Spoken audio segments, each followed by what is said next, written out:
Hi there, I'm Tiffany Rabelais, owner of Premier Properties of the South and Home of Louisiana. And in this video, I'd like to shift gears for a moment and talk to you about something different.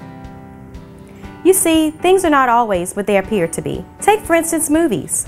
I remember a friend telling me about a movie he saw on TV a while back called Apollo 13. Now, this is not what I would call a bona fide chick flick. I'm not really into the whole space movie, military, astronaut thing. But as my friend began to tell me about the movie, I found myself being drawn into the storyline. I think it's a natural thing for humans to be curious about disaster movies. Anyway, as my friend explained the movie, it seems that back in 1970, 3 astronauts, James Lovell, John Swigert, and Fred Hayes, who were the crew of Apollo 13, the third Apollo mission to the moon, developed some serious problems when their oxygen tanks ruptured en route to the moon. Here they were, thousands of miles in outer space, fighting against what many thought were odds too great to overcome and make it home safely. And I'm sure that in the silence of their own minds, there were more than a few at NASA that believed the mission and these astronauts were lost. I mean, here they were with limited power, loss of cabin heat, a shortage of water, no additional oxygen, and to make matters worse, they had to figure a way to get rid of the carbon dioxide they were constantly producing that would have surely killed them if they ever hoped to make it back home safely. This had to be the point where that famous line, "Houston, we have a problem," came in. Now, although this was made into a Hollywood movie, it's based on actual facts. This really did happen to the Apollo 13 mission.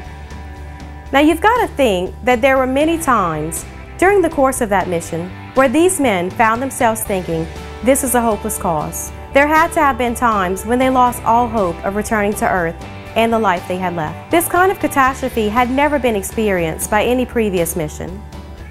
They were walking on new ground. As my friend explained it, they would try one thing and it either wouldn't work or wouldn't last. So they had to try something else. I mean, their lives depended upon it.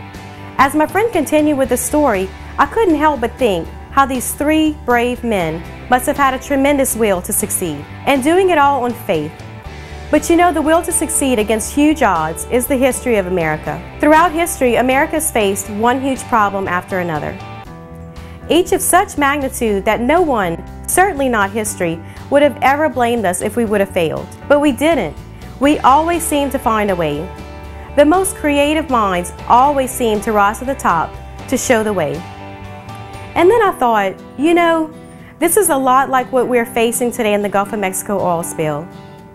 Here we are fighting something that's never happened on this level, with only faith and the will to succeed to guide us. You know, I found myself a little giddy when my friend told me that in the end, all 3 of those astronauts made it back safely.